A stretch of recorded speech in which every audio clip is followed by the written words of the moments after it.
আমি আর আপনাদের জীবনে বাধা হয়ে দাঁড়াবো না। এই শহর ছেড়ে চলে যাব অনেক দূরে।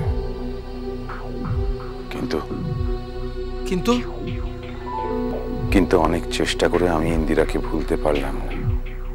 আমি সবসময় একটা মেয়ের সাথে প্রেম করে এই মেয়ে কে? সে মেয়েটা কে? তুই আমাকে এক্ষুনি নামটা বলতো। আজকে তোকে তার নামটা বলতে হবে। তুই বল তার নামটা এক্ষুনি আমাকে। তার নাম হচ্ছে হরি। আপনাকে অনেক সময় অনেক আঘাত করে কথা বলেছি, হয়তো অসম্মানও করেছি।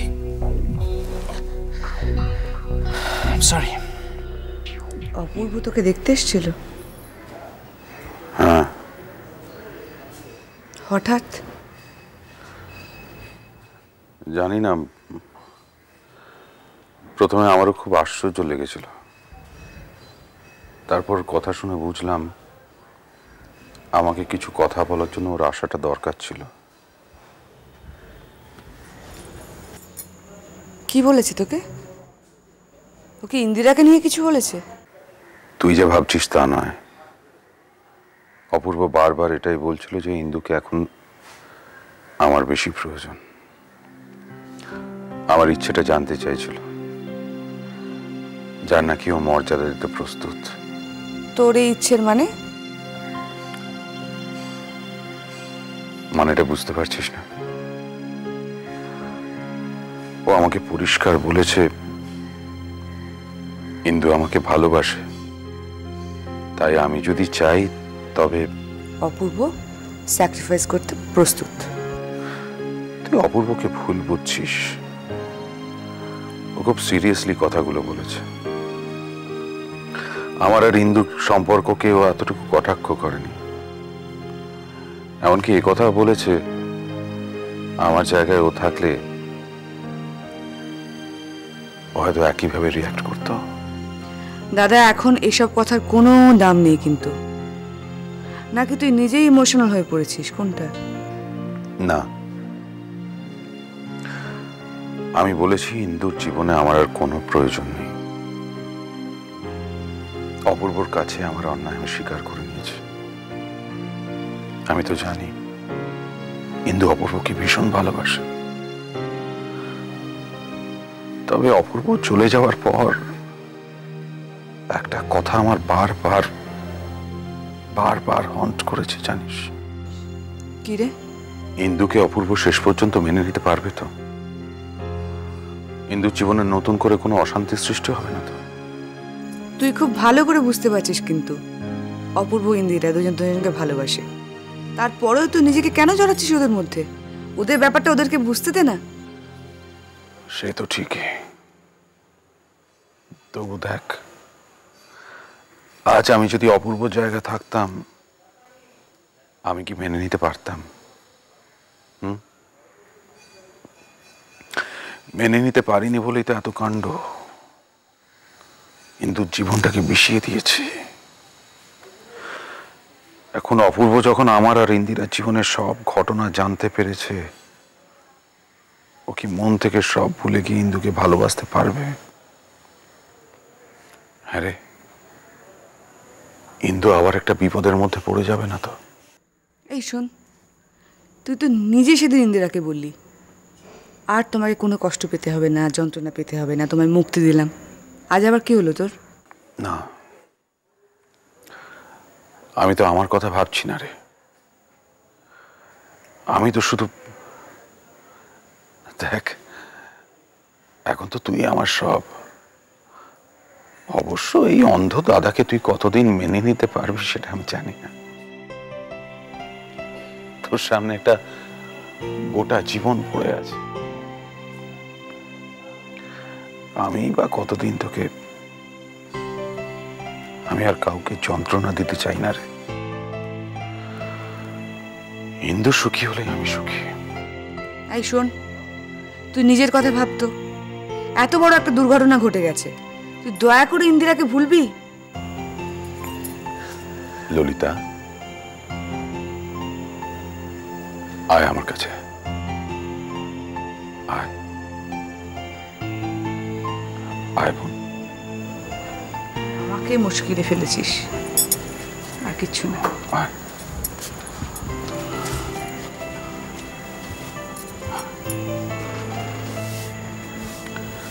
সব ঠিক হয়ে যাবে রে, সব ঠিক হয়ে যাবে।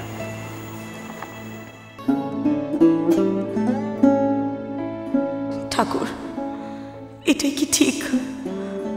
আমার জন্য সুদীপ বন্ধ হয়ে গেল। নিয়তির অভিশাপে কি আমার জন্ম? তাই যদি হয়, তাহলে কেন আমার মতন পাপীকে বাঁচিয়ে রেখেছ বলো ঠাকুর? কেন আমাকে মৃত্যুদণ্ড দিচ্ছ না? কেন? সংসারের সবাই আমার দিকে আঙুল তুলে আমাকে দায়ী করছে, কেন? এই দায়ের বোঝা আমি আর টানতে পারছি না ঠাকুর, আমি আর টানতে পারছি না।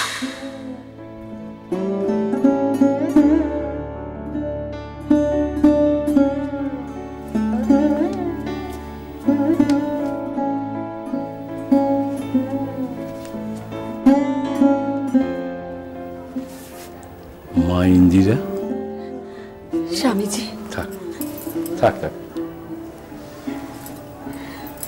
সুখী হও মা, বসো বসো।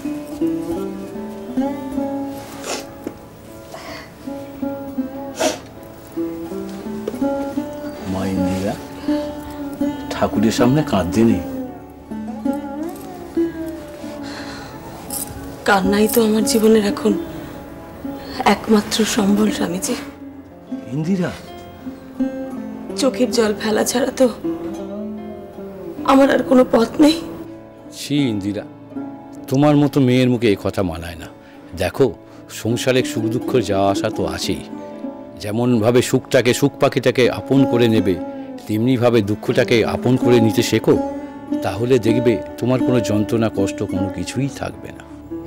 কিন্তু স্বামীজি, আমার জীবনে যা ঘটেছে তাতে তো আমার মনে সব শান্তি উধাও হয়ে গেছে। অশান্তির আগুনে আমি দিন রাত চলে মরছি। জীবনে যতই ঝড় আসুক, শান্ত হও, মন প্রাণ দিয়ে ঠাকুরের কাছে প্রার্থনা করো, তিনিই যেন তোমার জীবনে শান্তি আনেন।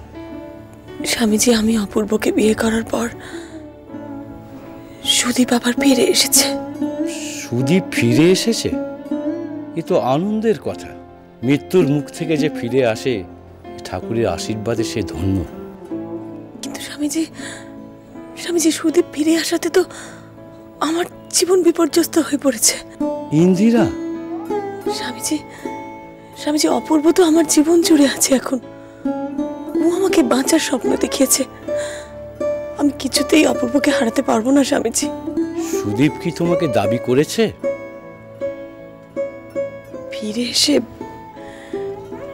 ফিরে এসে সুদীপ তার অধিকার দাবি করেছিল,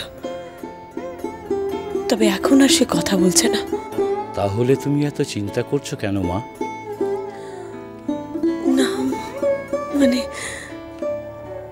যদি ইন্দিরা মা, ঠাকুরের আশীর্বাদ প্রার্থনা করো। তোমার সব দুঃখ কষ্ট ওনার পায়ে সমর্পণ করো। দেখবে তুমি জীবনে শান্তি পাবে, তোমার কল্যাণ।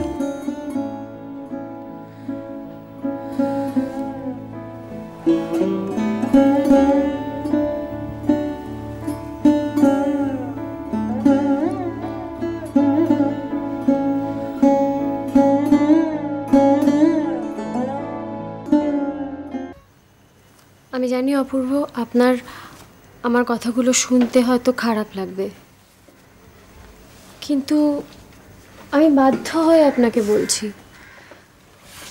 আপনি তো জানেন যে এই বাড়ির সকলেই এখন সুদীপদার কথা জেনে গেছে। জানি। আর এটাও নিশ্চয়ই জানেন যে ইন্দুদির যাতে কোনো রকম অসম্মান না হয়, ইন্দুদি যাতে কোনো রকম বিপদে না পড়ে, বাবা কিন্তু শুধুই সেটা নিয়ে চিন্তিত।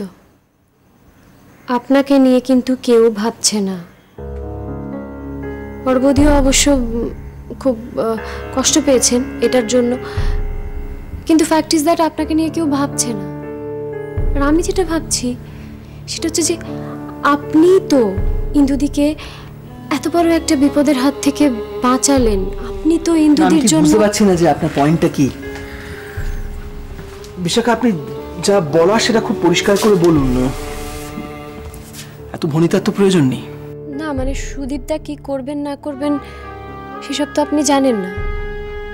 সুদীপদা যদি সত্যি তার দাবি নিয়ে এ বাড়িতে এসে দাঁড়ায় তখন আপনি কি করবেন?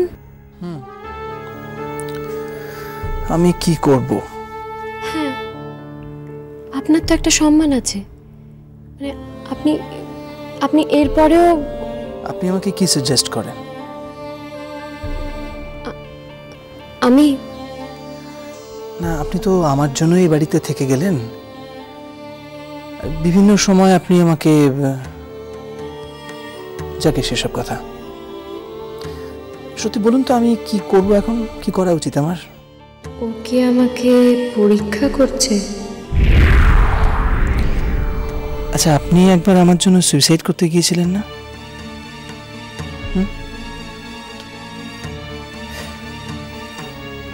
আমি জানতে চাইছি যে আপনি কি সত্যি আমাকে ভালোবাসেন? ও কি সত্যিই জানতে চাইছে নাকি আমাকে টিজ করতে চাইছে? আমার মনে হয় যে আমি যে কথাগুলো বললাম সেটা আপনি একটু ভাবুন।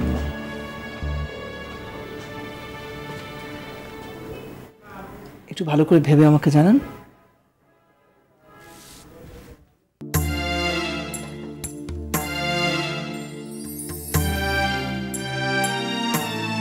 অপূর্ব কি সত্যিই জানতে চাইছে? ওকে আমার ভালোবাসায় এবার সত্যিই সাড়া দেবে? কোনো উত্তর দিতে পারলাম না কেন? ওকেই তো আমি চেয়ে এসেছি এতদিন ধরে, তবে কি বলবো? হ্যাঁ বলবো, না না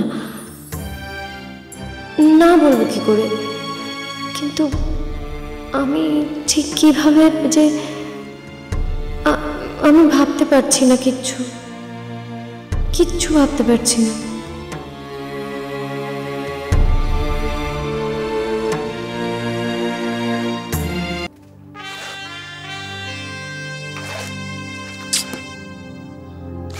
মাস্টার আসে না কেন এবার?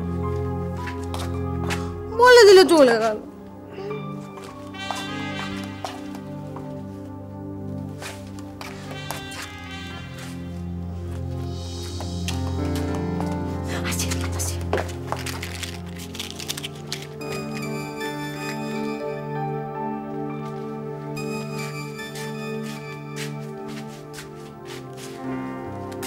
ওরি এসলাই, তুই কি করছো?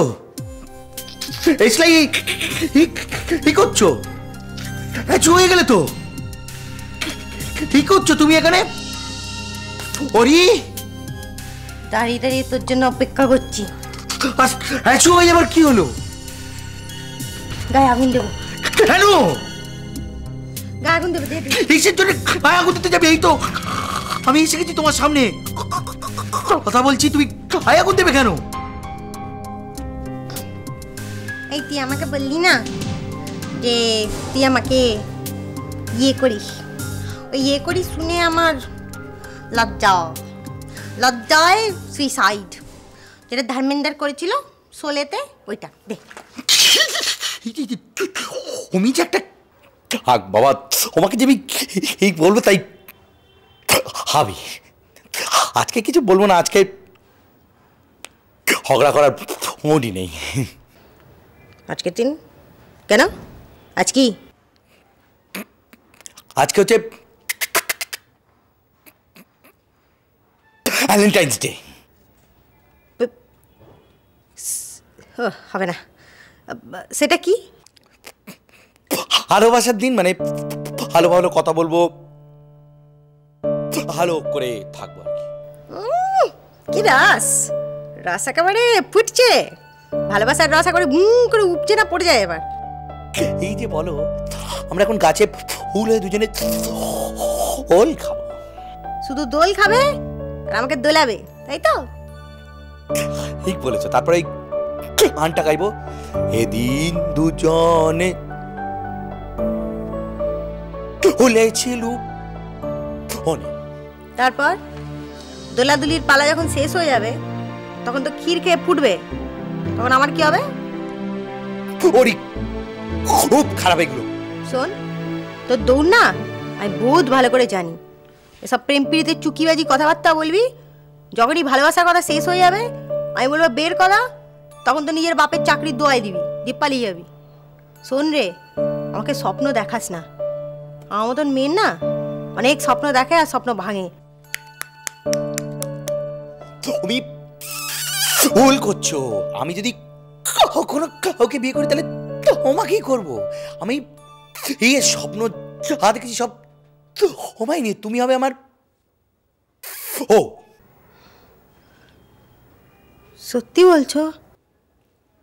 একদম সত্যি বলছি। ওমার আর আমার দুজনের ভালোবাসার ঘর হবে। এই স্বপ্ন তুমি দেখেছো।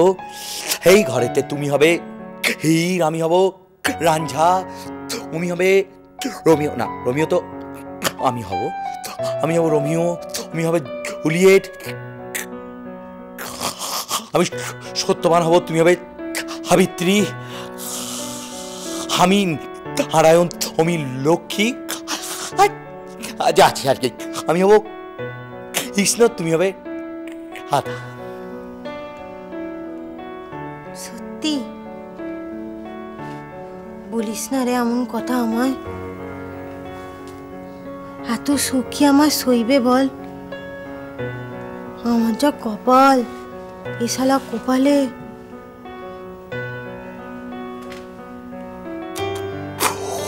পুরনো কথা বলো না, পুরনো কথা ভেবো না, পুরনো দিক ইচ্ছে হয় না। নতুন জীবন নতুন করে শুরু করো, বুঝলে না?